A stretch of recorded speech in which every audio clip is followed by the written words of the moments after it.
Good morning students. आज हम chapter 3 that is a new chapter start करने जा रहे हैं जिसका नाम है conservation of plants and animals. So as the name suggest हम conservation of plants and animals के बारे में पढ़ेंगे। कंजर्वेशन क्या होता है? प्रिजर्वेशन या प्रोटेक्शन, मतलब सुरक्षा करना। किसकी सुरक्षा करना? प्लांट्स एंड एनिमल्स की।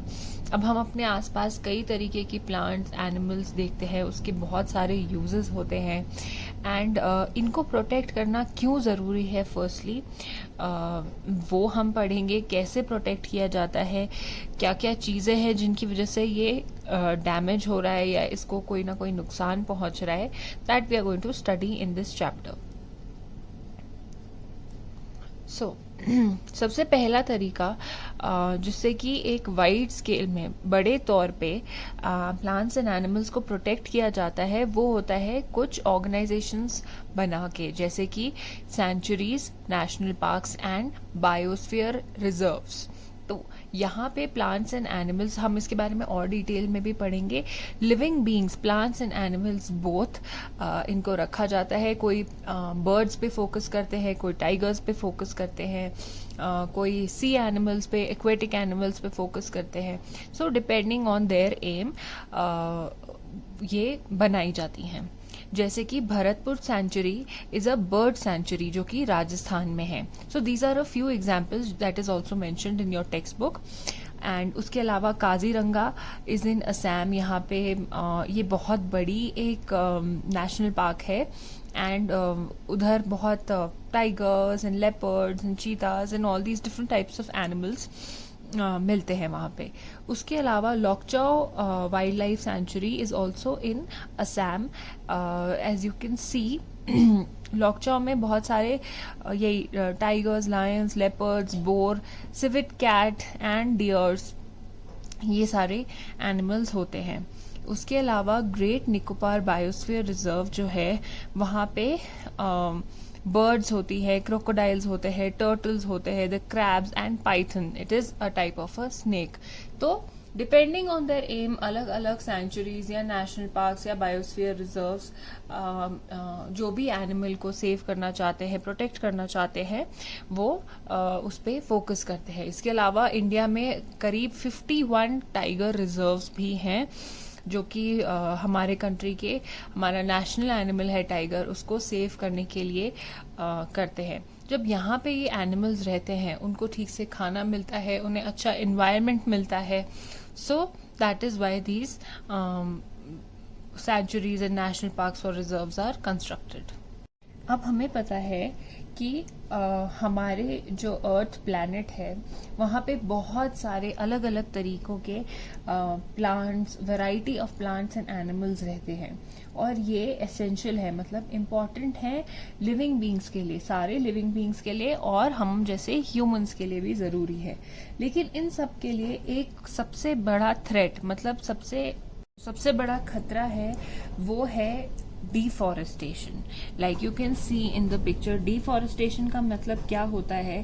Clearing of forest and using that land for other purposes. मतलब कि अगर आप फॉरेस्ट में जहाँ अच्छे खासे पेड़ थे, पूरा एरिया पेड़ों से कवर्ड था, उसको पूरा क्लियर कट कर देते हो सारे पेड़ को, और उस लैंड को यूज किया जाता है कोई और कामों के लिए। किन टाइप के काम के लिए ये डिफॉरेस्टेशन किया जाता है? फर्स्टली हम ये पढ़ेंगे कि हम ह्यूमंस क्यों डिफॉरेस्टेशन करते हैं, क्यों हम पेड़ काट रहे हैं। तो उसके क्या पर्पसेस लोग बताते हैं कि कल्टीवेशन, खेती बाड़ी के लिए जमीन चाहिए होती है तो वो फॉरेस्ट को कट कर देते हैं। दूसरा, बिल्डिंग हाउसेज एंड फैक्ट्रीज, ये आजकल बहुत ज़्यादा हो रहा है। लैंड की कमी होने की वजह से लोग फॉरेस्ट एरियाज में भी इंट्रूड कर रहे हैं, वहाँ की पेड़ काट रहे हैं, वहाँ पे बड़ी बड़ी बिल्डिंग्स बन रही हैं, घर बन रहे हैं एंड कई सारे फ्लोर्स के, to after cutting out forest. उसके अलावा पेड़ काट के क्या मिलती है? लकड़ी, जिससे कि फर्नीचर बन सकता है, या फिर उसको फ्यूल की तरह, वुड को फ्यूल की तरह कैसे यूज कर सकते हैं? हम उसमें आग लगा सकते हैं एंड हम उसे फ्यूल की तरह यूज कर सकते हैं। So these 3 are natural ways. अब sorry, these 3 are human ways, मतलब कि जो हम ह्यूमंस करते हैं. इसके अलावा there are a few natural reasons, जिसकी नेचुरल कॉजेज जिसकी वजह से भी डिफॉरेस्टेशन हो जाता है. दैट इज फॉरेस्ट फायर्स, मतलब कि अगर आग लग जाती है. ये कई बार उन जगहों में होता है जहाँ पे बहुत ज़्यादा हाई टेम्परेचर टच करने लग जाता है और जो सूखी लकड़ी है वो आग पकड़ लेती है और धीरे धीरे पूरा जंगल जल जाता है. एंड इसके अलावा severe droughts, like you can सी कैसी ज़मीन यहाँ पे हो गई है बिल्कुल सूखी, तो यहाँ पे पेड़ पौधे उग ही नहीं पाते हैं. So that is another reason of deforestation. Next हम पढ़ने जा रहे हैं कॉन्सिक्वेंसेज ऑफ डिफॉरेस्टेशन, मतलब कि एक बारी जब डिफॉरेस्टेशन हो गया है तो उसके क्या रिजल्ट होते हैं, उसके बाद क्या होता है. सबसे पहले टेम्परेचर में इंक्रीज होने लग जाता है और पोल्यूशन में इंक्रीज होने लग जाता है, जिसकी वजह से कार्बन डाइऑक्साइड बढ़ने लग जाती है. Specially in the case of forest fire, जब आग लगती है तो बहुत ज़्यादा पोल्यूशन होता है. पेड़ क्या करते हैं, पेड़ हमने पहले भी पढ़ा है, जो एयर की कार्बन डाइऑक्साइड है वो लेते हैं और ऑक्सीजन बाहर मिलता है. जितना पेड़ हम काट देंगे उतना कार्बन डाइऑक्साइड यूज होना बंद हो जाता है और इंक्रीज इन कार्बन डाइऑक्साइड हो जाता है. जैसे कि हमें पता है कार्बन डाइऑक्साइड हमारे लिए नुकसान पहुंचा सकता है. इसके अलावा ग्राउंड वाटर, जो हमें भी पता है कि मिट्टी के अंदर में कई लेयर्स के नीचे, जैसे कुआं जहाँ पे होता है, कई सारी जगहों में ग्राउंड वाटर होता है जिसको कि पंप आउट करके यूज किया जाता है. बोरिंग का पानी बोलते हैं उसको. तो ये डिफॉरेस्टेशन की वजह से ग्राउंड वाटर भी कम हो जाता है. इसके अलावा जो हमारे एटमॉस्फेयर में, नेचर में, एनवायरनमेंट में बैलेंस बना रहता है बिटवीन अस द एनवायरनमेंट, हम ह्यूमंस, एनिमल्स एंड प्लांट्स, वो भी डिस्टर्ब हो जाता है. इसकी वजह से रेनफॉल, बारिश भी कम होती है और जो मिट्टी की फर्टिलिटी होती है, जो न्यूट्रिएंट्स होते हैं, वो भी चले जाते हैं, जिसकी वजह से there is increase chance of natural calamities, मतलब कि और ज्यादा चांसेस बढ़ जाते हैं फ्लड्स या फिर ड्रॉट्स. ड्रॉट्स क्या होते हैं, जैसे कि मैंने आपको इस पिक्चर में दिखाया, जैसे सूखा पड़ जाना. सो ये दो एक नेचुरल कैलामिटीज हैं जिनके बारे में आपने पहले भी पढ़ा होगा. तो ये भी हो जाते हैं because of deforestation. And lastly desertification हो जाता है डिफॉरेस्टेशन करने से. So these were all the consequences. अभी मैं अब आपको बताऊंगी एग्जैक्टली ये डेजर्टिफिकेशन होता क्या है. नाउ डेजर्टिफिकेशन होता है डिफॉरेस्टेशन की वजह से, हमने पढ़ा था अभी अभी. तो डिफॉरेस्टेशन में क्या होता है, जो ऊपर के प्लांट्स वगैरह होते हैं वो हट जाते हैं. जब ये हट जाते हैं तो जो मिट्टी होती है उसकी प्रॉपर्टीज में चेंज होने लग जाता है, थोड़े चेंजेस आ जाते हैं, क्योंकि ट्रीज कम से कम होते जाते हैं बिकॉज ऑफ डिफॉरेस्टेशन. एंड इसकी वजह से जब ये पेड़ हैं ये होल्ड करते हैं अपने साथ मिट्टी को, लेकिन जब ये है ही नहीं तो धीरे धीरे सॉइल इरोजन, मतलब कि जो अपर लेयर है वो रिमूव होने लग जाती है, top layer of soil remove होने लग जाती है. अब हमें पता है कि मिट्टी अंदर से कुछ ऐसी होती है, नीचे और भी ज्यादा पत्थर होते हैं. एंड जो फर्टिलिटी होती है वो सिर्फ टॉप लेयर में होती है, नीचे में नहीं होती है. ज्यादा हार्ड मिट्टी होती है, फर्टाइल नहीं होती है, मतलब इसमें इजीली पेड़ पौधे नहीं उग सकते, वो वाली मिट्टी नीचे होती है उसमें. एंड ह्यूमस, इधर ह्यूमस भी नहीं होता है जो कि सॉइल को और ज्यादा फर्टाइल बनाता है. सो जब डिफॉरेस्टेशन होता है तो यहाँ पे पेड़ कटने लग जाते हैं. जब वो पेड़ कटते हैं तो ये मिट्टी सॉइल इरोजन की वजह से इसका टॉप लेयर हटने लग जाता है और नीचे की लेयर्स ऊपर आती हैं. ये ना फर्टाइल होती है, ना इसमें पेड़ पौधे अच्छे से उग सकते हैं, क्योंकि इसमें ह्यूमस नहीं होता, पत्थर ज्यादा होते हैं, जिसकी वजह से कुछ ये ऐसा सूखा पड़ जाता है and it gets converted into a desert. This is called as desertification. अभी अभी मैंने आपको कॉन्सिक्वेंसेज में बोला था कि इसमें रेनफॉल रिड्यूस होती है, there is less rainfall but floods होने के चांसेस होते हैं. तो रेनफॉल में क्या होता है, पानी ज्यादा होता है जो कि कम हो जा रहा है, यहाँ पे रेनफॉल कम हो जा रही है, लेकिन फ्लड में पानी पूरा ज्यादा हो जाता है. तो ये दोनों चीजें साथ में कैसे होती है डिफॉरेस्टेशन से. Let's understand how does deforestation reduce rainfall on one hand and leads to floods on the others. Now सबसे पहले हम याद करते हैं फोटोसिंथेसिस का प्रोसेस क्या होता है। वो बाहर से कार्बन डाइऑक्साइड लेता है एंड ऑक्सीजन छोड़ता है ताकि हम ब्रीथ कर सकें, which is why it is said plant more trees. So वो कार्बन डाइऑक्साइड को यूज अप कर लेता है। जब हम पेड़ काटते हैं तो ये use of carbon dioxide trees है ही नहीं करने के लिए, जिसकी वजह से जो एयर है उसमें कार्बन डाइऑक्साइड का लेवल बढ़ने लग जाता है, जिसकी वजह से ग्लोबल वार्मिंग होती है। मतलब कि ग्लोबल वार्मिंग कैसे होती है, क्योंकि कार्बन डाइऑक्साइड बढ़ गई है, जिसकी वजह से हीट हमारे प्लैनेट में ट्रैप होने लग जाती है, गर्माहट फंसती है हमारे प्लैनेट में, और अर्थ का जो टेम्परेचर है, overall temperature of earth, it starts increasing, जिसकी वजह से हमने वाटर साइकिल पढ़ा है पिछली क्लासेस में, वो चेंज हो जाता है। जब टेम्परेचर ऐसे बढ़ जाता है, ग्लोबल टेम्परेचर, अर्थ का टेम्परेचर जब बढ़ जाता है, तो फिर वाटर साइकिल डिस्टर्ब होती है, जिसकी वजह से चेंजेस आते हैं बारिश होने के तरीकों में, एंड बारिश कम होने लग जाती है। जब बारिश कम होने लग जाती है तब वो ड्रॉट्स होने लगते हैं। फ्लड्स के केसेस में क्या होता है, हमें पता है कि जहाँ पेड़ होते हैं वहां पे वो मिट्टी को होल्ड करके रखते हैं और साथ में पानी को भी होल्ड करके रखती है वो वाली मिट्टी। लेकिन जब ये पेड़ कट जाते हैं तो वो मिट्टी एज वेल एज पानी को होल्ड करने के लिए कुछ होता ही नहीं है, तो वो सीधे फ्लो करने लग जाता है, कुछ होल्ड नहीं कर रहा है और वो सीधे बहे जा रहा है और उसका लेवल बढ़ते जाता है, जिस वजह से फ्लड्स आते हैं। नेक्स्ट हम ये दो वर्ड्स बायोस्फीयर एंड बायोडाइवर्सिटी इस चैप्टर में बहुत ज्यादा यूज करेंगे। सो बायोस्फीयर क्या होता है, वो कंसिस्ट करता है सारे लिविंग ऑर्गेनिजम्स, चाहे वो प्लांट्स हो चाहे वो एनिमल्स हो, ह्यूमंस भी एनिमल्स में ही कंसिडर किया जाता है। एंड बेसिकली जो बायोस्फीयर होता है वो सपोर्ट करता है लाइफ को, like plants and animals like us. Biodiversity is a broader term, ज्यादा बड़ी टर्म है, इसमें कई सारी और चीजें भी आती है। वैरायटी ऑफ ऑर्गेनिजम्स जो एग्जिस्ट करते हैं, उनके आपस में रिलेशनशिप क्या वो शेयर करते हैं, और उनका रिलेशनशिप विद द एनवायरमेंट, ये आता है बायोडाइवर्सिटी में। Students, this is a note in your text book on page number 24।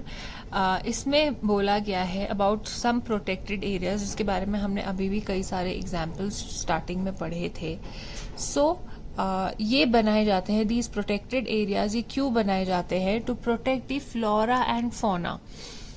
Flora क्या होते हैं? All the plants, and fauna are the animals, और उनके हैबिटेट्स, मतलब उनके रहने की जगहों को एक प्रोटेक्टेड एरिया में जब रखा जाता है, जहाँ पे प्लांटेशन अलाउड नहीं है, कल्टिवेशन, ग्रेजिंग, मतलब कि कोई घास चरने नहीं आएगा, ट्रीज लेने नहीं आएगा, हंटिंग एंड पोचिंग, ये सारी चीजें, यहाँ पे एनिमल्स को मारना, वहाँ पे खेती बाड़ी करना, ये सब मना होता है।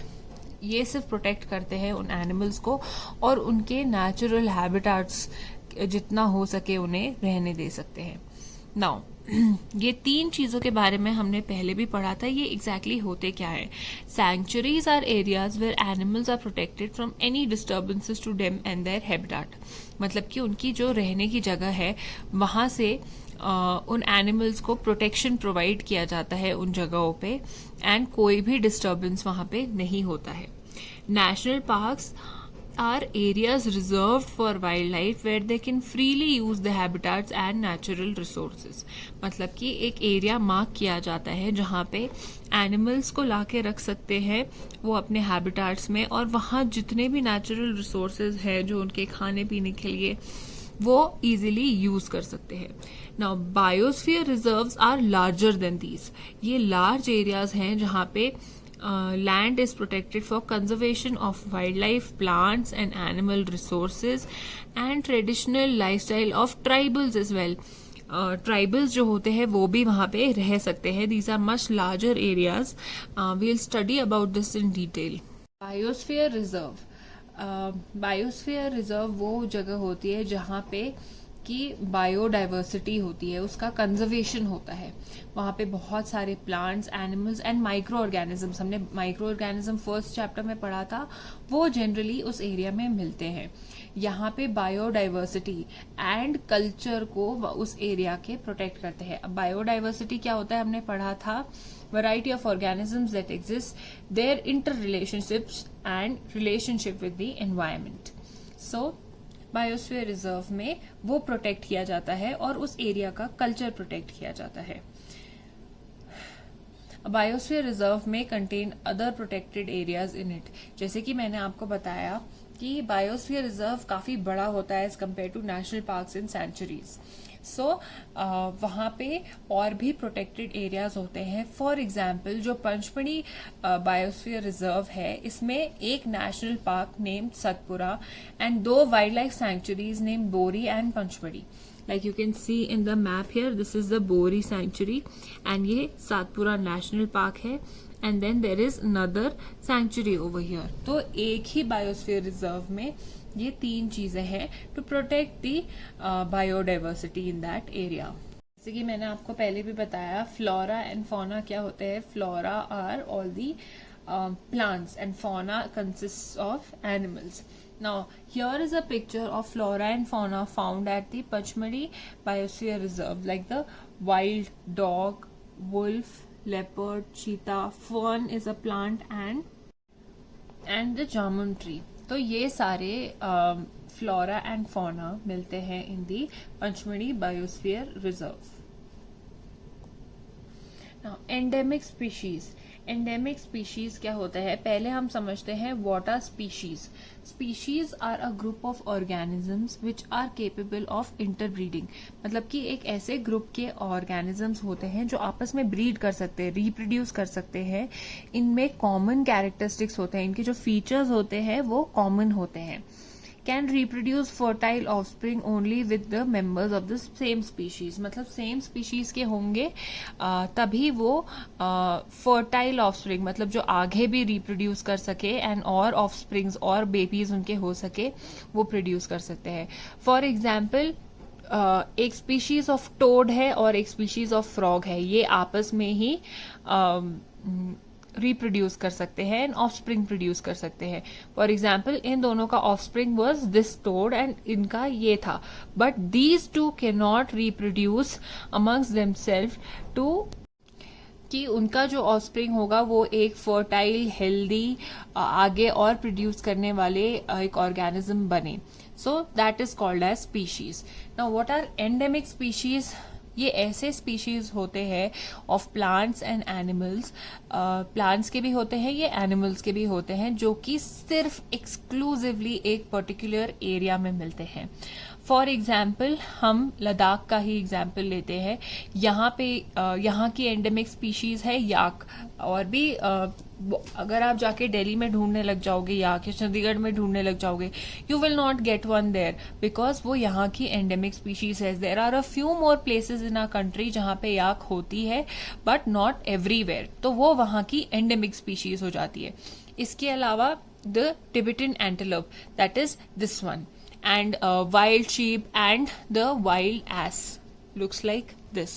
so these are, इसके अलावा ibex also are endemic species of Ladakh।